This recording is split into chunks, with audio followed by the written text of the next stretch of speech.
তিৱা সাহিত্য পৰিষদৰ অন্তৰ্গত 17 নং ভোমোৰাগুৰি সমষ্টিত আজি এক বিশেষ জনসভা অনুষ্ঠিত কৰা হয়। ৰাইজৰ পৰিষদ ৰাইজৰ বাবে শীৰ্ষক এই সাধাৰণ সভাখনৰ জৰিয়তে পৰিষদীয় এলেকাৰ উন্নয়নমূলক কাম কাজৰ খতিয়ান লোৱাৰ লগতে স্থানীয় ৰাইজৰ অভাৱ অভিযোগসমূহৰ ওপৰত বিতং আলোচনা কৰা হয়। পৰিষদৰ কাম কাজসমূহ সুচাৰুৰূপে পৰিচালনা কৰা আৰু আঁচনিসমূহৰ সঠিক ৰূপায়ণৰ লক্ষ্যৰে আয়োজিত এই সভাত তিৱা সাহিত্য পৰিষদৰ মুখ্য কাৰ্যবাহী সদস্য জীৱন চন্দ্ৰ কোঁৱৰ উপস্থিত থাকি ৰাইজৰ সৈতে মত বিনিময় কৰে। তেওঁ ভাষণ প্ৰসংগত কয় যে পৰিষদ সদায় ৰাইজৰ স্বাৰ্থত কাম কৰিবলৈ দায়বদ্ধ আৰু উন্নয়নৰ সুত প্ৰতিটো পৰিয়াললৈ লৈ যোৱাই তেওঁলোকৰ লক্ষ্য। সভাত পৰিষদৰ উপাধ্যক্ষ অংকুৰ দেউৰী, প্ৰাক্তন মুখ্য কাৰ্যবাহী সদস্য তথা বৰ্তমানৰ সদস্য প্ৰবণ মান্তা আৰু মনোনীত সদস্য অজিত ডেকা উপস্থিত থাকি পৰিষদৰ ভৱিষ্যত পৰিকল্পনাৰ বিষয়ে আলোকপাত কৰে। ইয়াৰ উপৰি হিন্দুত্ববাদী নেতা উৎপল কুমাৰ নাথ, বিষ্ণু ভাগৱতীৰ লগতে পৰিষদৰ কেইবাজনো সদস্য আৰু চৰকাৰী বিষয়ববীয়া সভাত উপস্থিত থাকে। 17 নং ভোমোৰাগুৰি সমষ্টিৰ সহস্ৰাধিক স্থানীয় ৰাইজৰ উপস্থিতিয়ে সভাখনক এক বিশেষ মাত্ৰা প্ৰদান কৰে। স্থানীয় ৰাইজে নিজৰ সমস্যাসমূহ পৰিষদৰ নেতৃত্বৰ আগত পোনপটীয়াকৈ দাঙি ধৰিবলৈ সুযোগ পোৱাত সন্তুষ্ট প্ৰকাশ কৰিছে। পৰিষদৰ এই জনমুখী পদক্ষেপে আগন্তুক দিনত সমষ্টিটোৰ সৰ্বাংগীন উন্নয়নত সহায় কৰিব বুলি আশা কৰা হৈছে। মৰিগাঁৱৰ পৰা পুলকনাথৰ প্ৰতিবেদন আগবঢ়াইছো।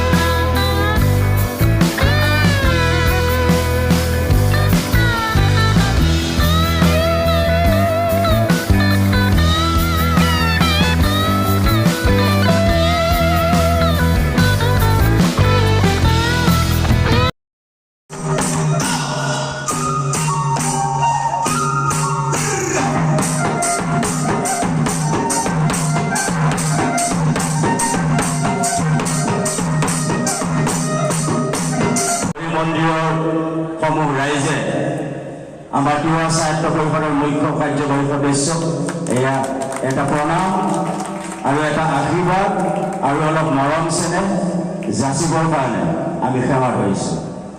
তেখেতক আদৰণি জনাইছে কেইখনমান ফুলাম গামোচা, এখন চেলেং আৰু এখন শৰাই দি তেখেতক আদৰণি জনোৱা হৈছে। কৃষ্ণ। ইয়াত পৰিষদৰ মুখ্য কাৰ্যবাহী সদস্য আদৰণি জনাবৰ কাৰণে আমি সেৱা কৰিছোঁ। কৃষ্ণ আৰু হৰি আৰু ৰাম। তেখেতৰ পিছতে আমি সেৱা কৰিছোঁ গোবিন্দ ভৱন গীতা সত্ৰ।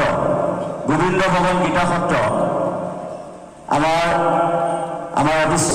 কৃষ্ণ। এয়া এখন বিহুৱানেৰে তেখেতক আদৰণি জনাইছে, লগতে তেখেতলৈ এখনি দৰখাস্ত আগবঢ়াইছে।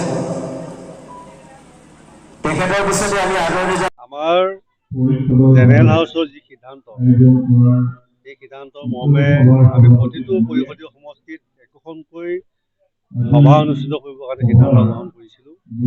আৰু এই সিদ্ধান্ত মৰ্মে ইতিমধ্যে প্ৰায় সমষ্টিতেই আমি সভাসমূহ অনুষ্ঠিত কৰিছিলোঁ। আজি 17 নং ভোমোৰাগুৰি সমষ্টিত পৰিষদীয় সমষ্টিৰ সন্মানীয় সদস্য দেৱকান্ত বৰদলৈৰ নেতৃত্বত আজি নিজ চৰাইবাহী হৰিমন্দিৰ প্ৰাংগণত এই সভাখন অনুষ্ঠিত কৰিছে। এতিয়া আমাৰ কাৰ্যকৰ্তাসকলৰ কথা হ'ল, আমি যোৱা 5 বছৰীয়া কাৰ্যকালত আমি আমন্ত্ৰিত পুঁজিৰ জৰিয়তে তিৱা সাহিত্য পৰিষদৰ এলেকাত বসবাস কৰা বিভিন্ন জাতি জনগোষ্ঠীৰ লোকসকলৰ মাজত আমি কেনেদৰে উন্নয়নৰ আঁচনিসমূহ ৰূপায়ণ কৰিবৰ কাৰণে সক্ষম হৈছিলোঁ আৰু কি বাকী ৰৈ গ'লে সকলোবিলাক কথা ৰাইজক আমি পুংখানুপুংখভাৱে বুজাই ক'বৰ কাৰণে বা জনাবৰ কাৰণে আমি এই পৰিষদীয় সমষ্টি এলেকাত এই সভাসমূহ অনুষ্ঠিত কৰিবৰ কাৰণে সিদ্ধান্ত গ্ৰহণ কৰিছোঁ।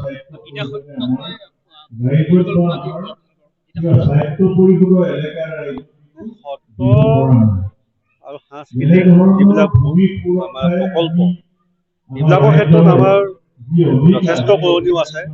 ইতিমধ্যে সত্ৰসমূহ উন্নয়নৰ ক্ষেত্ৰত আৰু নামঘৰ মণিকূট উন্নয়নৰ ক্ষেত্ৰত অসমৰ মাননীয় মুখ্যমন্ত্ৰী মহোদয়ে অসম দৰ্পণ আঁচনিৰ জৰিয়তে তেখেতে যথেষ্ট কৰিবৰ কাৰণে সক্ষম হৈছে। আৰু আমাৰ ফালৰ পৰাও আমি সেই সত্ৰসমূহ উন্নয়ন বা সত্ৰসমূহৰ আন্তঃগাঁথনি উন্নয়ন বা অন্যান্য যিবিলাক ৰাজহুৱা অনুষ্ঠান প্ৰতিষ্ঠান, এই ৰাজহুৱা অনুষ্ঠান প্ৰতিষ্ঠানত যিখিনি প্ৰয়োজন সেইখিনি কৰিবৰ কাৰণে আমি প্ৰয়াস কৰিছোঁ। আহি থকা দিনবিলাকতো আমি যিবিলাক বাকী ৰোৱা কাম আশা কৰিছোঁ সেই বাকী ৰোৱা কামবিলাক আমি আমাৰ পৰিষদৰ এলেকাত বিভিন্ন জাতি জনগোষ্ঠীৰ যিবিলাক অনুষ্ঠান প্ৰতিষ্ঠান আছে সেই অনুষ্ঠান প্ৰতিষ্ঠানবিলাকো আমি গঢ় দিবৰ কাৰণে চেষ্টা কৰিম। চেষ্টা কৰাই নহয়, ইতিমধ্যে আমাৰ সিদ্ধান্ত হোৱাৰ পিছত ইতিমধ্যে পাক কলমবিলাক হৈ গৈছে। খুব কম দিনৰ ভিতৰতে সৌৰ্য বীজৰ প্ৰতীক আমাৰ জোঙালবলকো আমি কাউন্সিলত যেনেকৈ এটা পূৰ্ণাংগ প্ৰতিমূৰ্তি নিৰ্মাণ কৰিছোঁ, প্ৰতিটো সমষ্টিতে প্ৰতিটো পৰিষদীয় সমষ্টিতে এটা একোটাকৈ পূৰ্ণাংগ প্ৰতিমূৰ্তি নিৰ্মাণ কৰিব কাৰণে ইতিমধ্যে আমি সিদ্ধান্ত কৰাই নহয়, খুব কম দিনৰ ভিতৰতে এইটো নিৰ্মাণ হৈ উঠিব। গতিকে এনেধৰণে আমি পৰিষদীয় এলেকাত আমাৰ জাতি জনগোষ্ঠীৰ যি সংস্কৃতি আৰু যি আমাৰ পৰম্পৰা, এই সংস্কৃতি পৰম্পৰা এইখিনি ৰক্ষা কৰিবৰ কাৰণে আমি প্ৰয়াস কৰিছোঁ।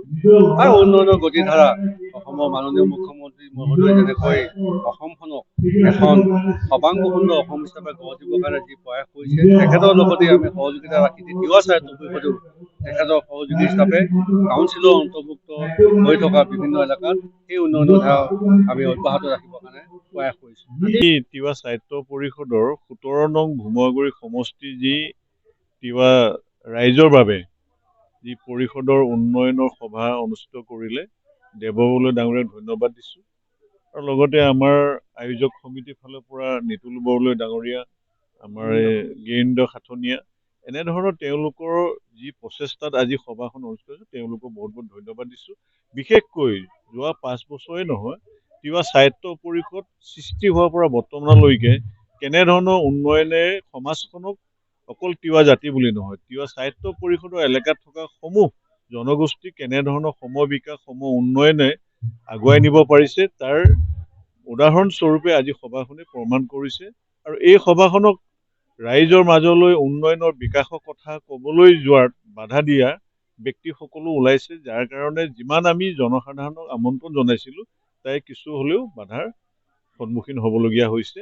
আৰু সেইসকল ব্যক্তিয়ে কোনো দিনাখনেই তিৱা স্বায়ত্ব পৰিষদৰ সন্দৰ্ভত এষাৰো মাত মাতা নাছিল। আৰু সেইকাৰণে তিৱা স্বায়ত্ব পৰিষদ কি বস্তু, তিৱা স্বায়ত্ব পৰিষদেনো সমাজখনক কেনেধৰণৰ শক্তিশালী কৰে, তিৱা ভাষাৰ সংস্কৃতিৰ লগতে শৈক্ষিক ৰাজনৈতিকভাৱে কেনেধৰণৰ যে এটা শক্তিশালী জাতি নিৰ্মাণ কৰিব, সেই সম্পৰ্কে তেওঁলোকে নজনাৰ কাৰণে এনেধৰণৰ সভাসমূহত তেওঁলোকে বাধা প্ৰদান কৰি আহিছে।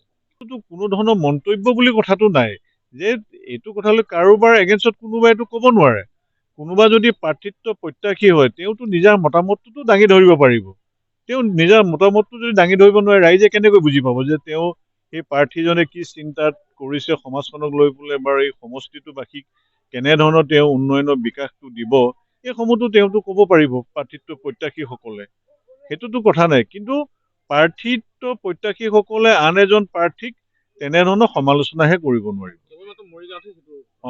কেৱল মাত্ৰ মৰিগাঁও সমষ্টিৰ বাবেহে হোৱা নাই, এইটো জিলা বুলিয়ে দিছে নেকি দিছে, মই পোৱা নাই এতিয়ালৈ তেনেধৰণৰ নিৰ্দেশনাটো, ময়ো শুনিছোহে। কিন্তু